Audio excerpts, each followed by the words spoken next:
Ladies and gentlemen, boys and girls, welcome back to the Blokes podcast. Ryan Hassan from the Centre for Healing here, joined for the first time in 2026 by the Sultan of Still, the Miracle of McRae, Myndfit's very own Nick Ross Sutherland. Yes. I stumbled Oh, for a minute then, but it's, yeah, okay, there we go. if you're going to introduce the middle name, you may as well go full tilt with the first name and Nicholas, as Nicholas. in Does anyone Nicholas, call you Nicholas? mum when I'm in trouble. Yeah. Yeah. I get that. Ryan, Yeah, Ryan. that's a bit. Yeah. That's your name. Yeah, but Hass, everyone calls me Hass. I can't Yeah. imagine your mum calling you Hass.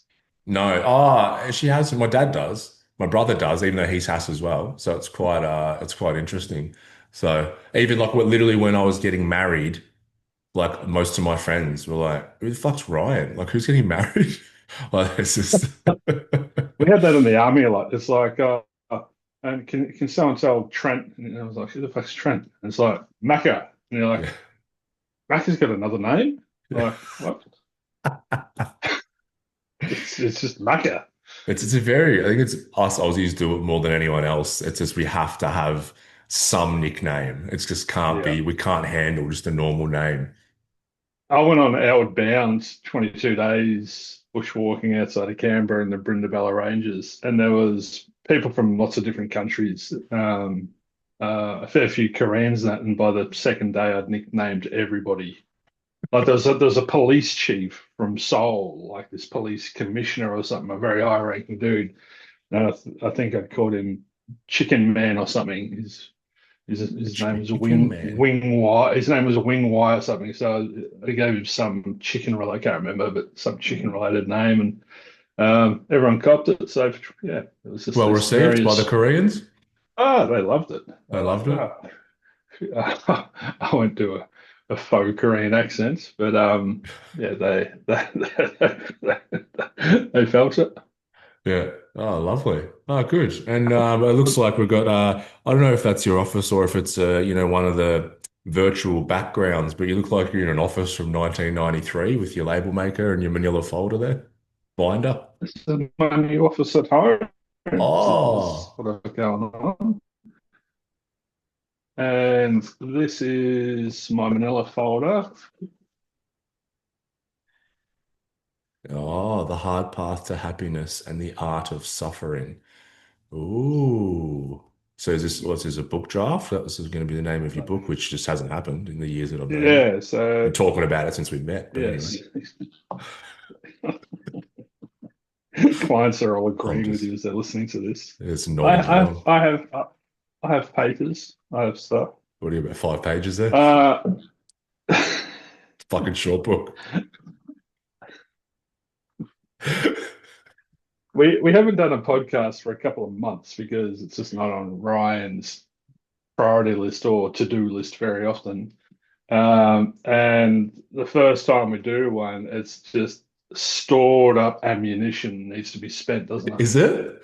Is Yeah. that how you're receiving it? Yeah, I guess so. Uh, I wasn't, it's yeah. not my plan. I promise you I'm here it's for it. No, that's not your plan, but it's subconscious. It's just I've got to get this out of my system. You know, it's when we're doing it regularly, when we're doing it every 2 weeks, it's there's nicety about it. There's is it? pleasantry. It's yeah. And then Okay. when there's delayed ones, it's just fire and brimstone. I look around you, there's a new environment, I scan for what I Yeah. can pick shit at. You're coming off the top rope with a label The maker. big macho man elbow off the top rope. So Emma and I are quite have different natures, and I'm quite The organised. tortoise and And the butterfly.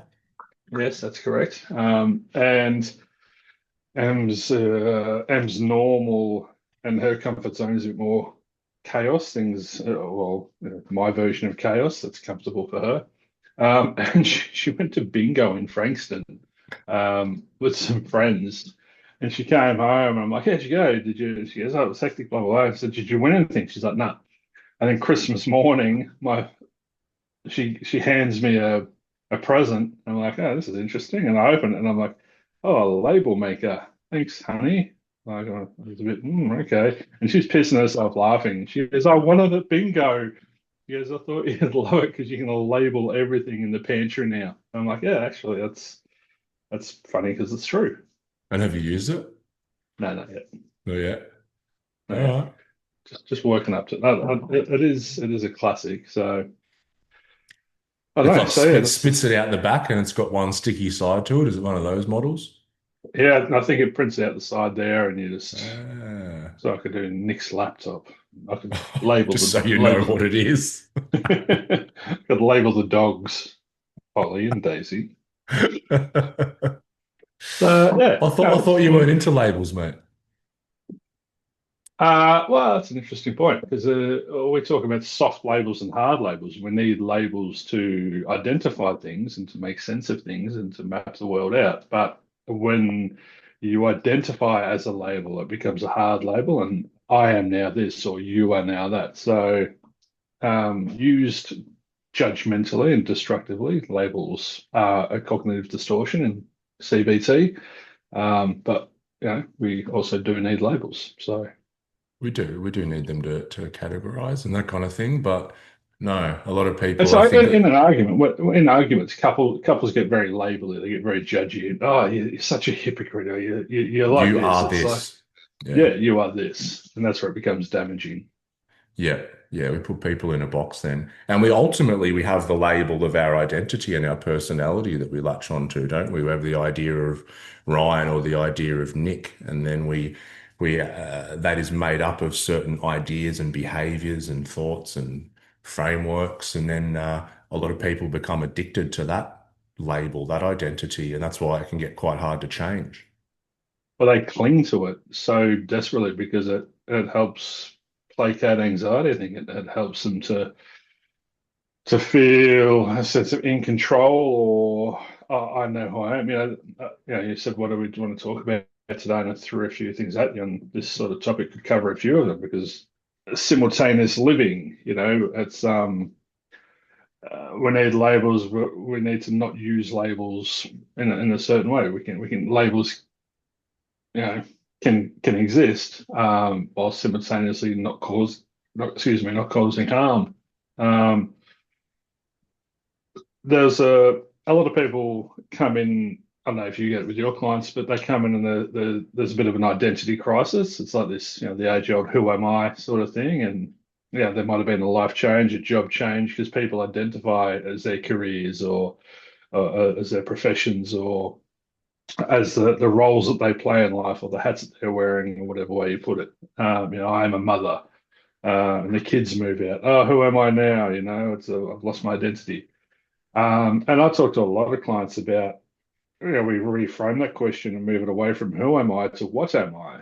And that gets us into that eye behind the eye or the witness or the observer, or we're just conscious awareness of all the phenomena that exist. And part of the phenomena is the construct of Ryan or the construct of Nick. And then we can sit there and observe that. So we can have this simultaneous, yeah, I'm Nick and a human and everything that comes with that, but I'm also just the observer of that playing out. Yeah, the experience. Yeah, it's interesting as well because a lot of the people around us cling to our personality and identity as well because it's consistent. And I see that sometimes with clients who start making a big change or a shift, and then it might be their partner or another family member or friends, and they're like, "Oh, you don't normally act this way," and so it's unsettling for them. And then sometimes that'll make the person retreat back into those those familiar patterns that a lot of them are trying to change. And yeah, I see a lot of clients, whether like you said, a big life change, or even I get a lot of clients around that, 28 to 30 age group, which is they call like when Saturn returns. It's like, yeah, when we're born, Saturn's at a certain point in the sky, and it takes 28 years for it to return to that spot. And it's like a lot of this time in people's life where they start to question, like, the fuck am I doing?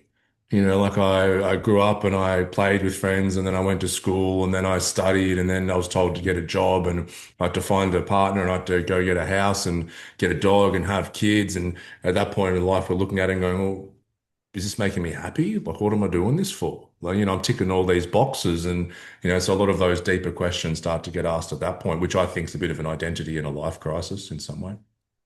And Saturn's causing that, is it? It's definitely Saturn. Yeah, it's that or Uranus, one of the two.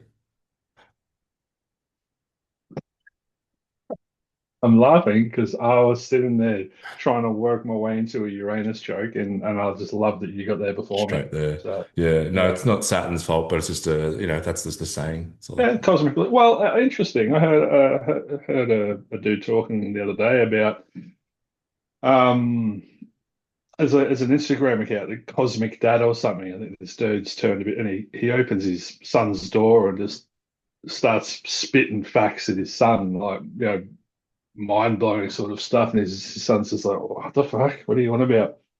And in this particular one, he opens it and goes, what, we've got Bluetooth and Wi-Fi and all these things. What do people believe that, but they don't believe, that I can feel your mood shift? Well, you sit there and believe that um, this data can magically be transmitted through a wall from one room to another, but you don't believe, that thoughts and feelings have energy. And this kid's just going, "What are you talking?" And brain frying. But it's true. It's like, it's the the unseen. It's yeah, I don't know. yeah, no, we're in, I think all of our nervous systems are in communication with each other on a level that can't be seen by the eye. And we know that, especially the people that we're closest with, like we know, if something's off with them or something's not being said, or, we walk into a room and there's a certain energy in the room, we know that, maybe a conflict or something had happened, just before then. Like we know that. And from, I've seen enough of these like, mentalists and proper psychics. The problem is with like a lot of like telekinesis and all of that kind of thing is 95% of them are charlatans and frauds and just trying to do it to get notoriety and or money. And so that unfortunately then muddies the waters for the people who actually can pick up on things incredibly intuitive. And I've been with people who've been able to do it. I think I'm very good at, we've spoken about, being an empath and sensitive and picking up the emotions of other people. I'm good at that, but not, reading thoughts and being able to, like, I've been with people who've been able to know what I'm thinking just like that. And it's crazy. So I think that, yes, it's like tuning into a particular Wi-Fi channel. And I think very few people have it. And I wonder as well if a lot more of the population had it like before all of this technology and distractions and everything came into play. Like I wonder if that was more of a normal thing, let's say in hunter-gatherer tribal situations. I've listened to stories of people who've gone, to study as shamans in the Amazon for 10 years and blah, blah, blah. And they would tell stories. They said it's just a different framework. Like these different people in the tribe would be like, in their language, I'm going to call this person, but they don't have phones. I'm like, what the fuck are you talking about? It's like they're tuning their thoughts into this person wherever they are to say so and so's been bitten by a snake, and they would come. And Mm. we like hear that and go, fuck are you talking about? That's garbage. But it's like, I wonder if there's an ability that we lost over time now that we have all the phones and the distractions and TV and all that.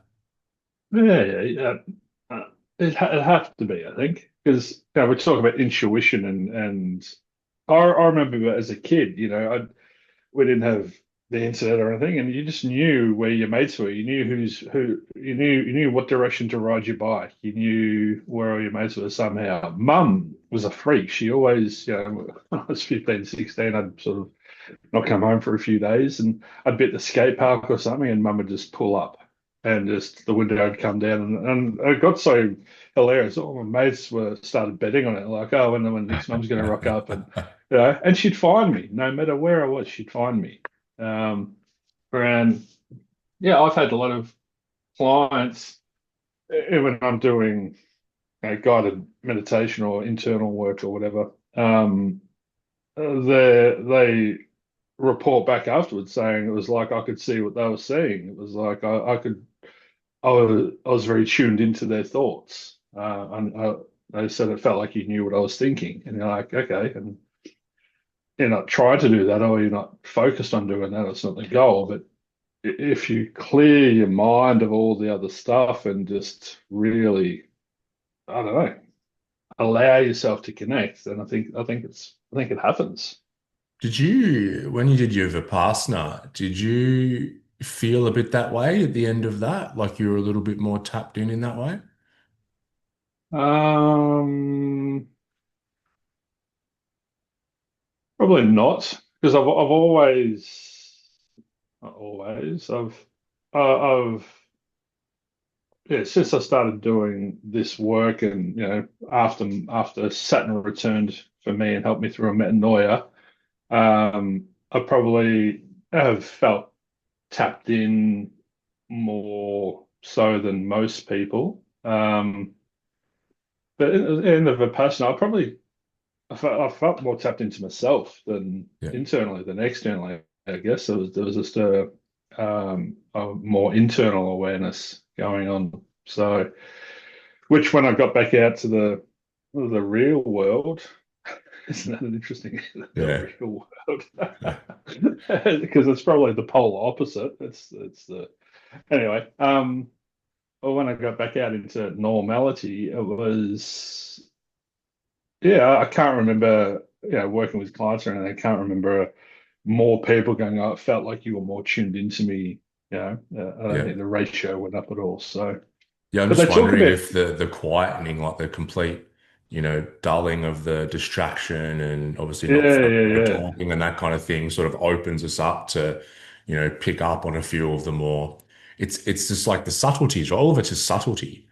yeah. It's like I There's think, definite internal openings, though, as I said. Like, yeah, when I moved past the sensations in the knee, for instance, when I kept having to move around, and I said, I've got this pain in my knee, and the teacher was like, no, it's all in your head, and I'm like, whatever. And it was true. There's all these mental barriers that you connect with and tune into, and you're like, oh, that's a blockage there, and I can yeah, just pass that by. So, um, but here I've heard it. Lots of kids, I think we spoke about it before, maybe lots of kids see ghosts and or report seeing ghosts or are tuned into things that their parents can't comprehend or understand, and then they close at a certain age, a lot of them. yeah. We So always like ask Tommy if he ever talks about stuff. But like, so what was it like before you were born? Like, can you remember? See if what see if if it's we can his get first any time around? information. What That's if he's right. a Yeah, I young don't know. soul? Yeah, maybe. And he's going to develop a complex from his parents that, oh no, I'm a failure because this is my first life. I can't remember any previous lives. Mum and dad are so disappointed in me Yeah, now. we're strapped him down, interrogating him. Tell us about. Well done. I'll be seeing Tommy in here in 10 years. Yeah, Great. Thank sure. you. Well done. Um, because Milton Erickson, who's like the kind of godfather of hypnotherapy, and it's really interesting because he developed this condition where he was essentially paralyzed, I think for years, like a few years. And so he was bedridden, fully conscious and aware, but he couldn't speak, move his body, nothing. And so he would have his mother and his sisters, and obviously a bunch of other people would just visit him, like, every day. And because he had all he could do was just be aware of what's happening.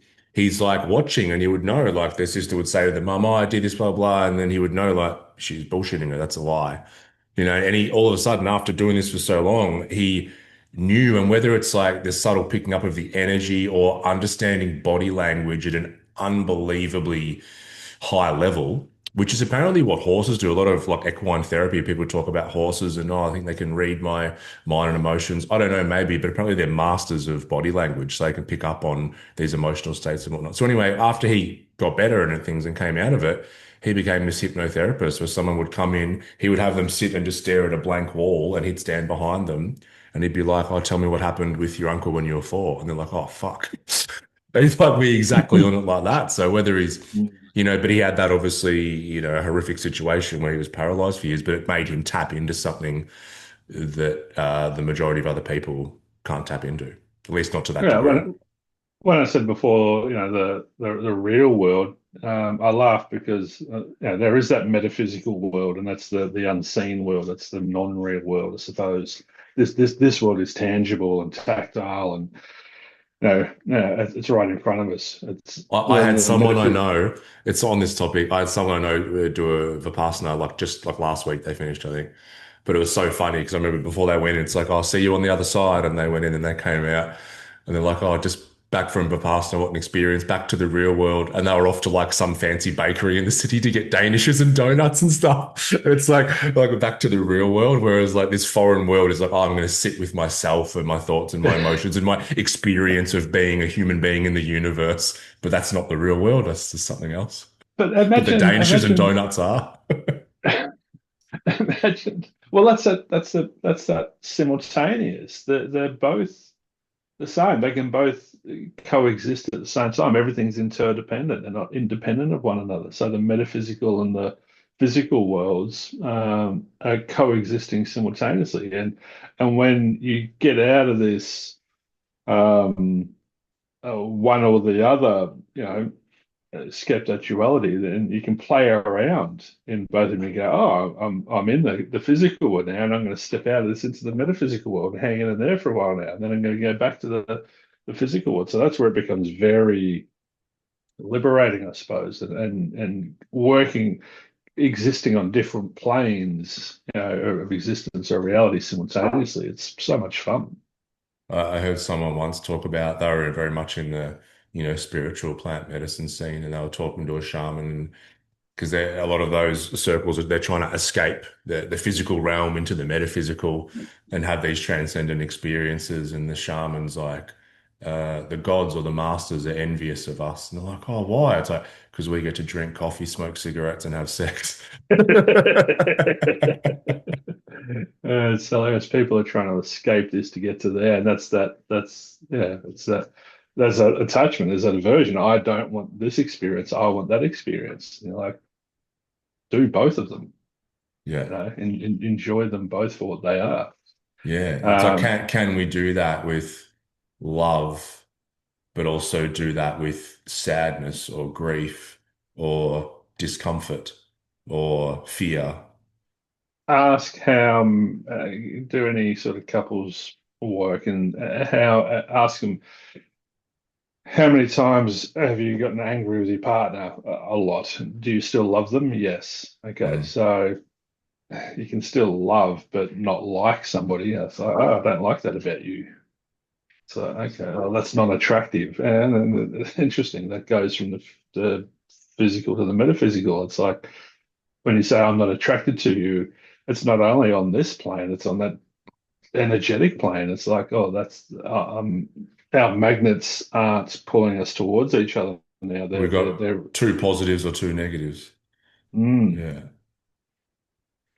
When you were talking about the Amazon people before, I was like, I wonder if there was like this convention where it would have to exist in the metaphysical world because planes wouldn't have existed back then, where they all, Maharaji and the people from the Amazon, they all come together in this metaphysical conference and, oh, g'day, Bob, how are you today? Oh, you mate? Yeah, how's the wife and kids and da da da.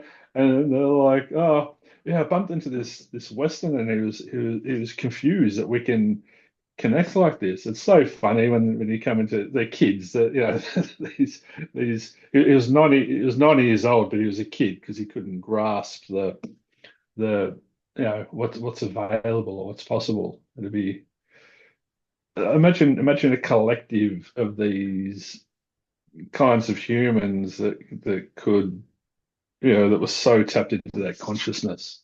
Yeah. Yeah. Metaphysical conference. I like Yeah. that. What's the address? You're doing it wrong. Yeah. Yeah. It's already in there. Just go there.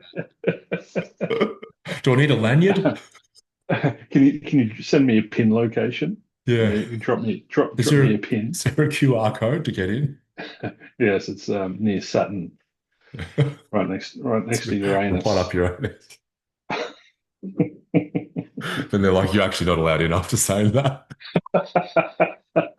You're far too immature. Because you listen to the Ram Dass stories and he talks about Maharaji, and again, you can't ever sit there and go it's real or not real. It's just it's secondhand information. Um, but I love listening to those stories and going, yeah, I reckon that's possible. I reckon trying to keep your mind open wide enough to allow the possibility of those things to exist. I think that's part of doing the work is understanding how our minds can close, especially as we get older, and we can really cling on to our belief systems and everything, and just try to you know proactively turn up every day and go, all right, yeah, I understand this has a tendency to close, and I'm going to try and keep it open. Yeah, it's the limitations that we put on ourselves. A lot of the people in the East and these great sages, they don't have the limits that we have over here, and it's something that we wrestle with here in the West because we have such a science and analytically based programming that, anything that's outside of what we believe might be possible, we normally just immediately rule out. And my brain naturally does it all the time, got a super analytical brain. So it's like constantly having to try and remind ourselves, I don't know what's possible, for a human Going being. And back to that's the why, Wi-Fi thing, yeah, what do we believe that? How are we talking right now? We're in different suburbs, and yes. we just blindly believe that oh yep, something's occurring, but And it's then also, so but it's also just a vibration that's going, many kilometers through cables and then through the air. And that vibration, then your brain is turning into recognizing a language that you understand and can reply to with your little vibrations that come out of your mouth and resonate in my ear. yeah, and then you go oh, and by the way, Saturn's in retrograde at the moment. No, you bullshit, Yeah. bullshit. Yeah. Like so you won't buy into that, you won't believe that, but you will sit here on Zoom, and I'm literally looking at a laptop right now. How do you, how do That's you, how do you it. know it's a laptop? It's got a label on it. Fix that right What up. if what if you got it mixed up with like your Poly label and you got Poly and you're patting the fucking laptop and you're trying to log into Poly in the back? What happens if I put Ryan's laptop on this? Then I'll come around and get it because it's my fucking laptop. Uh, so yeah, I don't know, it's an So that's interesting why, yeah, one. I like hearing the stories of people, like even when I first read about Wim Hof, like fucking over 10 years ago. And it's just cool because it's like, oh, he's done stuff that traditional science said isn't possible. I thought, well, how do you do that? So we didn't buy into what the narrative was and what was possible and what wasn't. And I think that's really cool when there's certain people that do that. Because we need to, because someone, if we bring it back to like what we do and sort of, working with clients, it's like a client has to break free from those chains in order to change. Because if they lock themselves in and go, this is how I am, this is how I've always been, which in turn means this is how I'm always going to be, then freeing yourself from those chains becomes impossible. The first thing you have to break is that there's the possibility of a different future and a different life for me. How I get there, well, that's what I'm going to see Nick for, and he'll help me with that. But I first need to believe that that's possible. Otherwise, I'm just going to keep reverting back to my old patterns and behaviors. Yep. Do you agree? Because I've had clients like that, and it's like some of them are harder to crack than others because they'll say, I want help, I want to change, I'm sick of A, B, and C happening, and they'll come in and they'll do the work, but then it's like they'll keep reverting back, every few weeks or so. And then we have to have the discussions. Like we need to remove these limitations of what you believe is possible for your life. Because right now you're going to keep running back to the painful familiar as opposed to experiencing something new because you don't believe that that's ever possible for you. And you spoke about kids like having the less of the limitations and over time gathering more. And I've seen that, like especially, with clients who are over the age of 50, that's sometimes a bit of a tougher egg to crack, unless they're really at a point of futility. Yeah. Um, there's obviously regression. We're talking about neuroplasticity now and cognitive pathways and blah blah blah. So there's that to factor in. But there is also what you're talking about as well, which is how willing or able am I to let go? And I think anxiety plays a big role in doing this work. People tighten and become tense and hang on to their identities because the unknown is too daunting for them a lot of the time.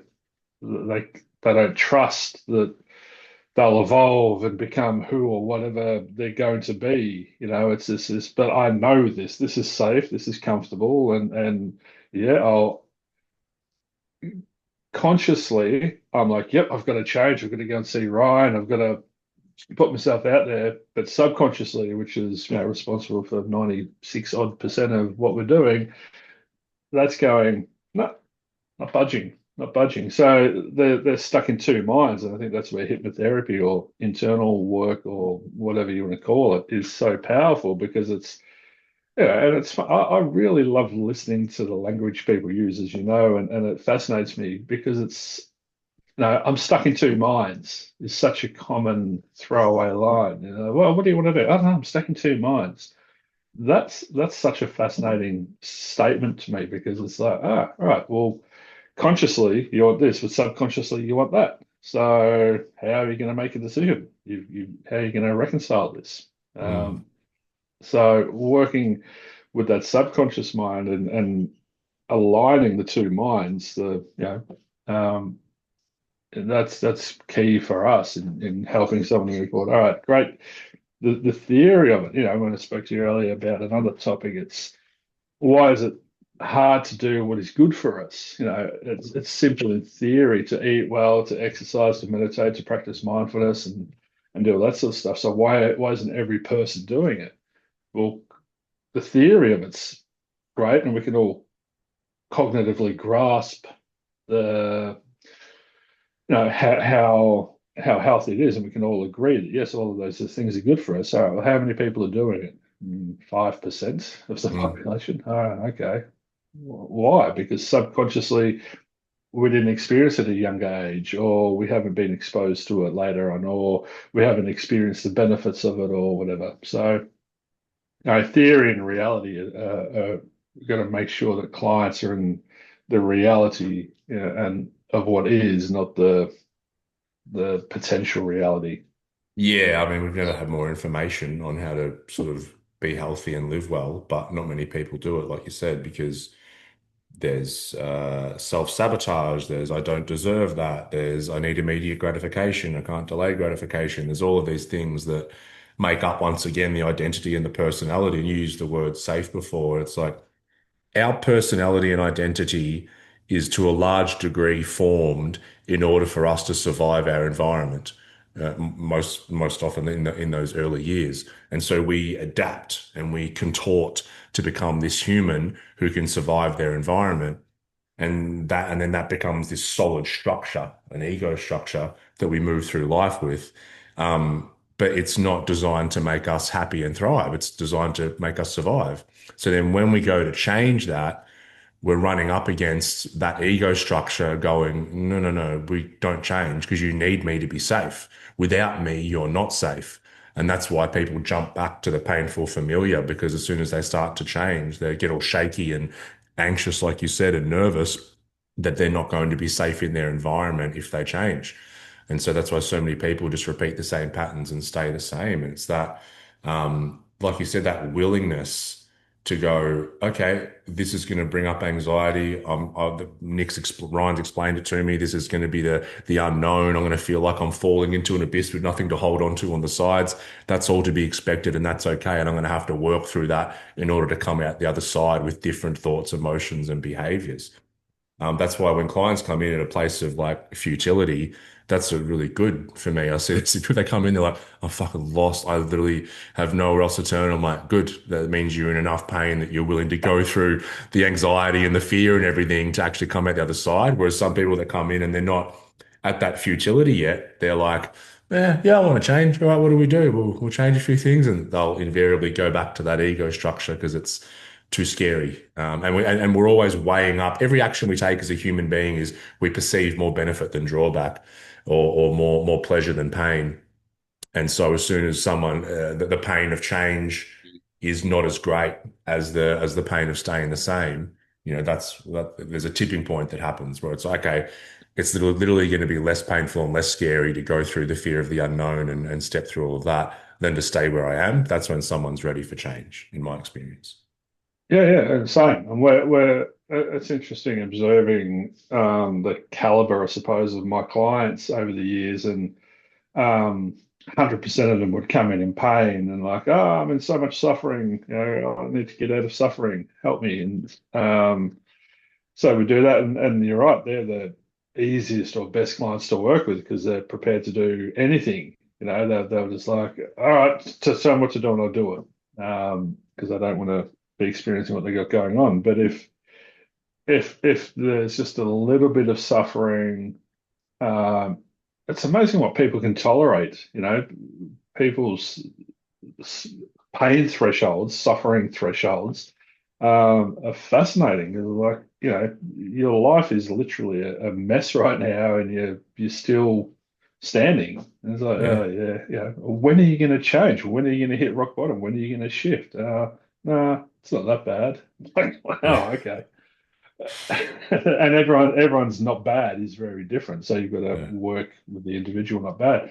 But I think it's our job as therapists or practitioners to educate our clients on the process and go, look, this is your ego. It's designed to keep you safe, and everyone has an ego, but you're not your ego. You're the awareness that the ego exists. So that's where when you start to notice the ego trying to keep you safe, that's where you can intervene and go, oh, thank you for trying to keep me safe. Good job, you're doing exactly what you're programmed to do. However, I'm going to step into the executive decision maker role and go, but we're going out there. And that's, once you start doing that, that's where you start feeling more empowered. That's where you start feeling real in control. And I said before, anxiety, I know I've experienced it to the nth degree with agoraphobia and not leaving the house. Anxiety is designed to keep us safe from all these perceived threats. The unknown is just a perceived threat,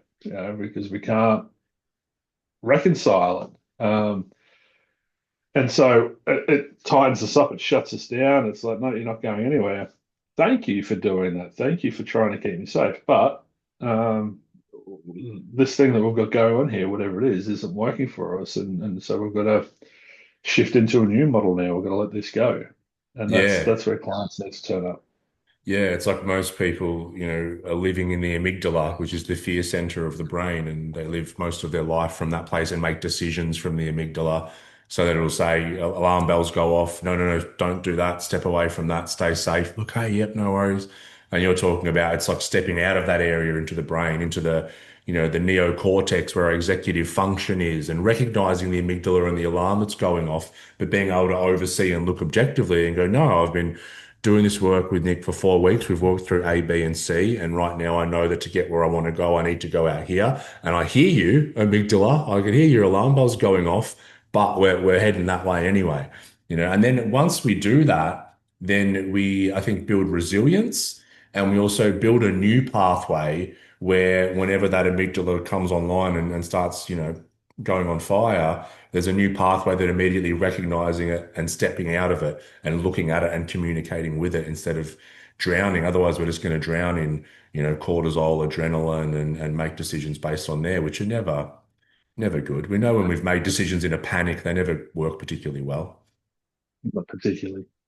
Um, I think emotionally healthy and emotionally intelligent people lead with curiosity instead of with intellect, instead of I know or they're jumping to conclusions, to protect themselves. I think the most resilient or strongest people are the ones that are able to sit there in that curiosity, in that state of wonder. Oh, yeah, that's the unknown. There's nothing to be afraid of because I trust, and this is the foundation that we help clients put in place is that sense of trust. I trust that I'll figure it out, whatever it turns into, whatever it arrives, whatever pops up on my radar, I'll be able to deal with it. I've got 100% strike rate of solving problems. So, I'm going to base my decisions not off that, amygdala fear-based adrenaline, cortisol, dopamine sort of experience. I'm going to make it off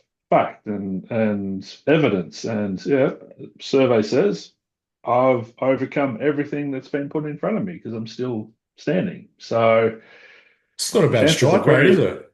chances are very high. I'm gonna be okay when the next thing turns up. Because I think the fear of the unknown's that assumption that, well, the unknown is by definition, we don't fucking know, right? Could be anything. But then the amygdala and those fear centers automatically go, oh, what lies over there could and probably will be worse than the worst thing that's ever happened to me. And so it's like it just plays out that extreme negative scenario, which, like you said, is not a place of curiosity saying, I wonder what's over there. It's saying, well, this is going to be the worst thing that's ever happened to me, and I'm not going to be able to make it through it, which is a wild assumption to make out of the 25 billion things that could happen to go, that one's going to be the one that comes up. I mean, it's crazy. And that's that is a classic example. You're jumping to conclusions and you go to the worst case scenario. You're catastrophizing. That those are distortions. Distort the mind, create a dysregulated nervous system, and vice versa. And so those two things equal dysfunction. So a person suddenly becomes dysfunctional because they're not in the present moment observing what's happening in that moment. And that's, the simplicity of that is astonishing. It's like, oh, so all I have to do is just train myself to be present and not let the mind leave the here and now. And like, yep, do that and you'll be okay. Yeah, rightio. Not many people are committed to doing that. I think they just prefer the drama. I think it's the drama Yeah. is very alluring. Yeah, the drama, I think just the constant, just momentum of day-to-day life. It's like, let me get up, alarm goes off, Instagram, work, blah, blah, get home, Netflix, drink. It's like I quickly go try and make myself go to sleep, start the next day. It's just this, uh, the, the, the automatic nature of that, I think, just sucks people in over and over again. And like you said, a lot of people are addicted to the drama too. It's like, Yeah. oh, I just got to focus on presence and my breath. I'm like, nah, not enough drama in that. Well, there actually is So, though. but yeah, all I have to do is just sit here and notice when my mind's trying to jump to a conclusion or go to the worst case scenario or something, and just gently bring it back.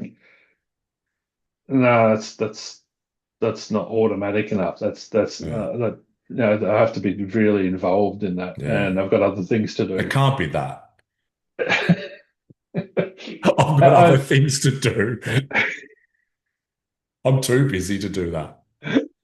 I'll miss whatever's popping up on Instagram. I've been on Yeah, holidays for a couple of weeks, and I've had a wonderful time and lots of golf and socializing and whatnot. But I have noticed, and just sitting and I've really enjoyed this, noticing how much I've started to be on my phone. And like, okay, I'm like, oh, that's a boredom thing. And I sit in wonder. I'm not judging myself. I'm not leading with intellect. I know what I should or shouldn't be doing. It's just sitting there getting really curious. Is it like, all right, it's fascinating that I'm going here instead of 25 billion other things I could be doing in the world instead of sitting on my phone.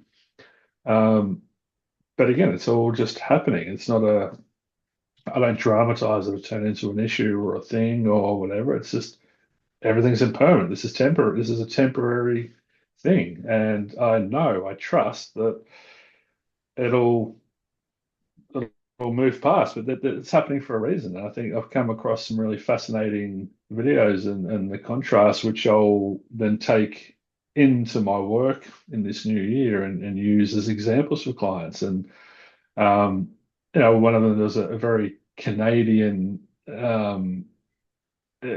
uh, experience, and there's a dude fishing on a frozen lake. They cut a hole in it, and then this dude comes flying past on a motorbike. He's put snow tires on it, which have got like nails in it and everything. And he's got the camera and on his helmet and everything. And he's like, yeah, yeah. And then you hear this. Do you think that's going to attract the fish? And he sort of pulls up and he turns around. And he's like, oh, no. And he's like, yeah.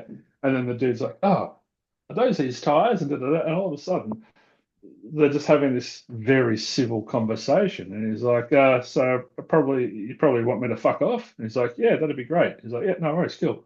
And it's such a pleasant, healthy conversation. And then the very next video was someone's dog was lame and the truck pulled up and they were blocking traffic and they had to get this dog in the car. And the dude in the car behind him who's got the video, his driver's like, "What the hell are you doing? You can't do that. What are you?" And there was no it was such a contrast. It was like such wonderful mindfulness and no ego and just allowing it to exist. And let's, okay, you're having your experience, my experience. How can we coexist in harmony, sort of thing? And this other one was just, there was no empathy, no compassion, no understanding. It was just react, judge. And, I'm not going to judge that driver. I don't know what sort of day they had, or so it's not for me to do that. But it was to hold them up side by side. It was like, we are capable of the whole Oh spectrum, yeah. Oh yeah. Yeah. I've noticed this holiday season, noticing like I'm very time bound. So I'll always be like, I'll have this at this time, we'll wrap this up then. And it's very automatic for me. But I've noticed it's allowing a bit more space. I went out with Tommy the other day and just allowing the whole day and like nowhere to be at any time and that kind of thing. And we were out fossicking for gems in a creek out past Yarra Junction. And we ended up like bumping into some old dude with massive dreads in a wetsuit who was, been hunting for gems for like 40 years and chatting to him. We bumped into some random young bloke in a pickup truck, like fishing. And I know we're having all these great interactions, and I'm like, oh, we wouldn't have had it. And we got like lost walking in the bush, and I'm like, and it was so much fun. And I'm like, I wouldn't have had any of this if I was rushing and that time bound like tunnel vision kind of thing. So that's been a really good learning for me this holiday season. And I did the other year, a couple of years ago. I remember with the phone thing. I turned my phone off like all of January, like January 1st. I turned my phone off, chucked it in a drawer, didn't pick it up till February. And like no one, you had to get onto Melissa to get onto me.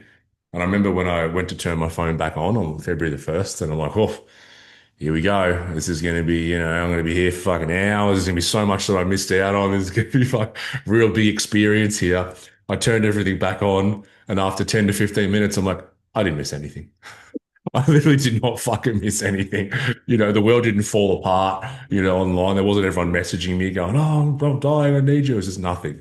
So it's just those breaks are good every now and then. I'm probably due for another one, Oh, actually. so nice. It's not to get too woo with it, but you're getting lost, sort of thing. You're exactly where you're meant to be. That this trap. Ram Dass refers to things as we fall into these traps of thinking I have to do this, I have to be there, I have to operating from this. Um, it becomes productivity based motivation. There's this I have to, and if I don't, then this will happen. That's imagine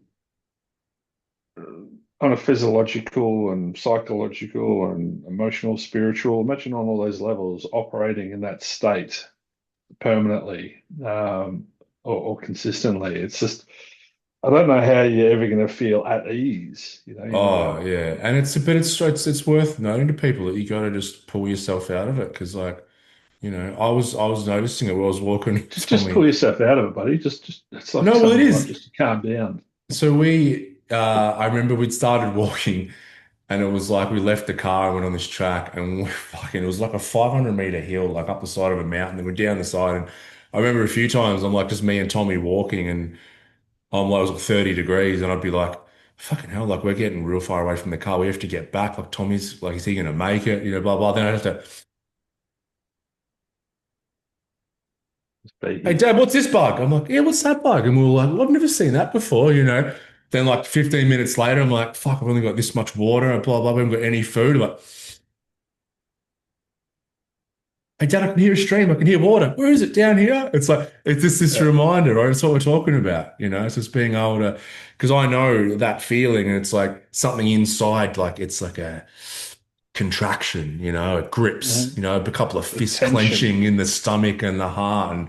And like you said, like we can live that way all the time if we just let it run automatically. And that's not Mm. good for our physical, mental, or our, yeah, emotional, but like our physical health. Like imagine like living like that all the time. Like no wonder people are getting sick and autoimmune disease and all of these horrible things.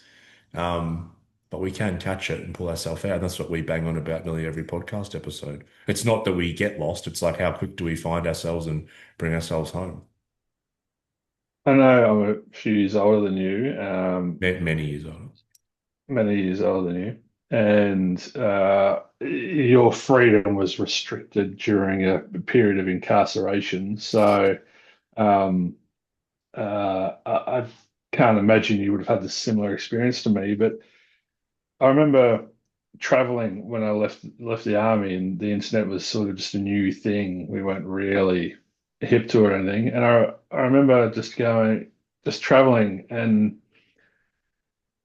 mindfully comparing that to now and traveling now. It's like, I just had a backpack, and I'd just be like, oh, where's the next place? All I have to get to is from here to there, and there was no pre-booking hotels. There was no whatever. It was just like, I'll just turn up and Yeah. What's figure the it Wi-Fi? out. Where's the Wi-Fi code? Like, where is it? That kind of thing. Yeah. Where are you staying? Are you going to this restaurant? Are you going to that? Having it all.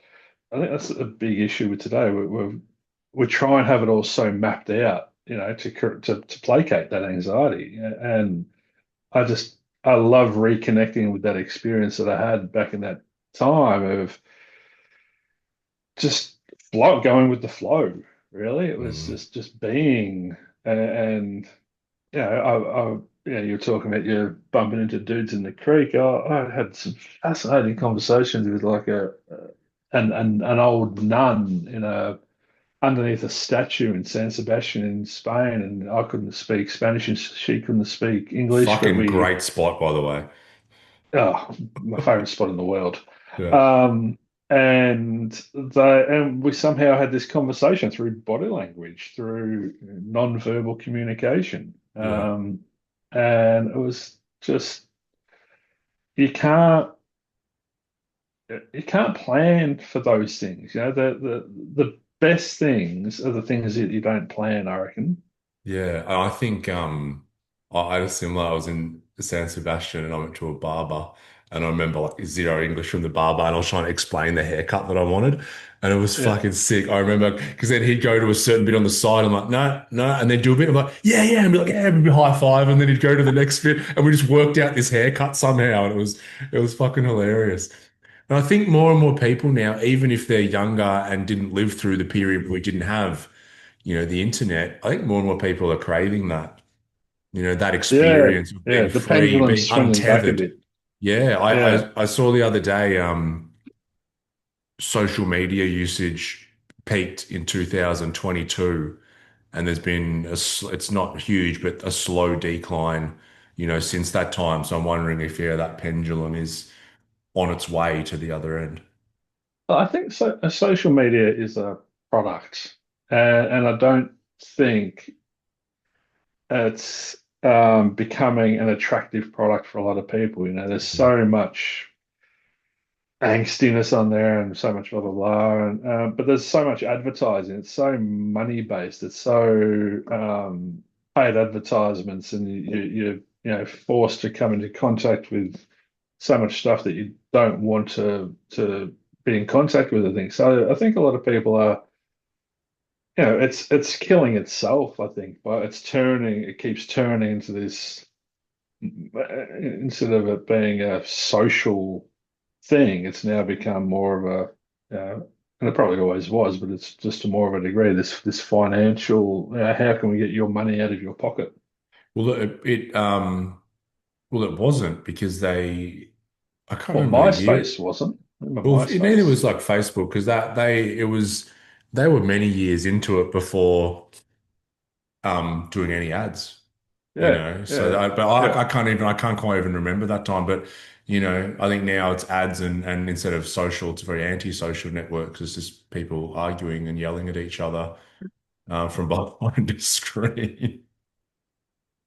That'll learn them. Imagine, I'd love to be a fly on the wall when someone's typing something, and I'd love to be able to tune into their internal dialogue and listen to what comes up. And I wonder if they feel proud of themselves, like, yeah, I really showed that person. Or I wonder if there's a moment of regret, 10 seconds afterwards, or just I think Yeah, there's a sense of like a win. Like, when you're like, I don't know, when you're saying something nasty to someone, you feel like you've won the argument. It's like you've won, but it doesn't fucking feel good. And I used to, so when we started the center, when I would get people like really online having a go at us, I'd give them my phone number. I might call me, or I'd like direct message them, even if they didn't know who they were. And because I wanted to understand. And the people that I did speak to, I pretty much, like a bunch of them end up becoming clients. And funny as soon that. as you break down, it's like why there's road rage. There's this number one, it's like we take it for granted now, but like moving 80 kilometers an hour through time and space next to other people that are doing the same is highly dangerous. But there's this barrier. I'm in my car there and there's this space. So I will be much more angry and vengeful and hateful than I would be as if I was just talking to someone face to face. And it's like when the people that I would then speak to on the phone, they would end up going, "Oh, I actually kind of agreed with what you said and that. I reckon you guys are doing great work." It's like 10 minutes ago, you're saying I was a complete fucking moron and I should be, close down my business. It's like there's some weird buffer that takes place, with a keyboard warrior. And obviously, they're obviously not having a good time in their life. Whatever we feel deficient in, we'll try and overcompensate for. That's why it's like if I feel like a loser and I've got nothing going for me, getting a win by yelling at someone online, I'm like, that's all that I have to hang on to. Yeah, it's hurt people, don't they? And insecurity is very loud and confidence is quiet. So if someone's self-secure, if someone's properly integrated within themselves, they can come into contact with something that they may not agree with or whatever, but there's nothing inside them that has to try and alter it or change it because they're properly grounded. They're connected. This is allowed to exist, even though it's something that I don't agree. I don't need to. The ego isn't so inflated that it needs to offer its opinion. Mm. It's just I can just go about it quietly. Oh, that's interesting. Okay, that's out there, and equally when something pops up that they do agree with, they don't need to jump on the bandwagon. And go, yeah, yeah, I agree. It's still just um, it's just being calm. I think, you know. Well, I think it's having something solid, having an anchor within ourself that we can hold on to because it's like I said, we'll overcompensate. Like if I feel really out of control in my internal world and my life, I'll then try and control and manipulate things to a massive degree. Whereas if I feel grounded and calm within myself and I'm happy to let the world unfold as it is, I'm not trying to control circumstance because I don't have a massive deficiency there. And so Yeah, I that was think Michael Singer's thing, wasn't it? sounds like a And he go singerism. when it when he was asked what when you say how are you, he said, well, I wish people would be No, honest. It's no, yeah, he goes, I wish was, I was like, oh, hey, what are you up to? Said, if they were honest, they'd say, I'm yeah, trying to control people and situations in order to make myself feel okay because I don't feel okay internally. yeah. And that's anxiety is the nature of anxiety is a controlling and manipulating nature. And again, they're not labels to go what we were talking about earlier. It's it's in a literal sense. It's like I don't feel safe and secure internally, so I'm going to make the external a certain way, and that's where my sense of safety and security will come from. And that's not a great way of living. That's not sustainable. We're going to ebb and flow. As I said before, everything's impermanent, so we're not going to be in this permanent state of self-assuredness or connectedness or trust or grounded. Um, but when we do notice that we're starting to get a bit, hey, can you do that? Can you stop that? Why is that there? Can you when we hear that or become aware of that happening, that's where we're like, it's not actually about that. It's about I've come out of my that seated position internally, and so I'm going to go internally and make the adjustment in there instead Yeah. of trying to make all these external adjustments. Yeah, I love that. And that's what I try and do and what I teach clients. I spoke about that grasp that happens inside. Mm. And I know that that grasp is like a trigger to go, okay, oh, turn my attention inwards. What's this about? What's going on here? Why am I trying to control this situation? Then we can work that out. I heard about this dude called Buddha or something, and But huh? Buddha, and he spoke about this clinging, this clenching, this craving, and he reckons that's the source of all suffering. I'll have to So check him out. Is he on Instagram?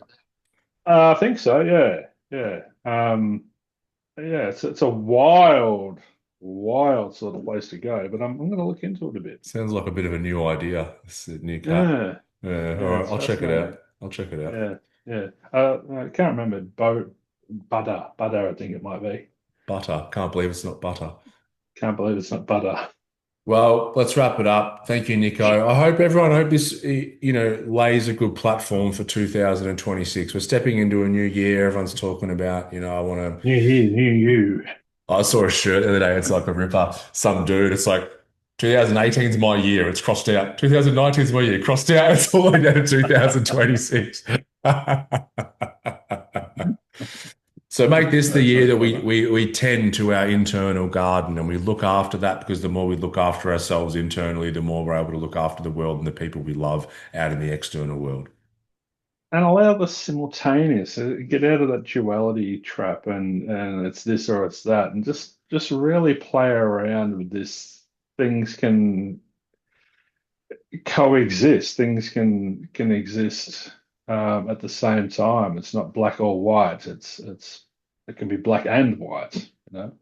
Yeah, it's like I'm getting into this internal work and looking after myself. Oh, all of a sudden I have to eat all organic and wear a robe and get into A, B, and C. It's like no, you don't. You don't, right? You can still, have a How do you think? Be whiskey, have a human. cigar, dude, be human, but also work on yourself. Oh, we should catch up and have a whiskey and a cigar then. That sounds pretty attractive to me. All right, thank you, everyone. Thank you, Nico. We'll see you next time. Bye.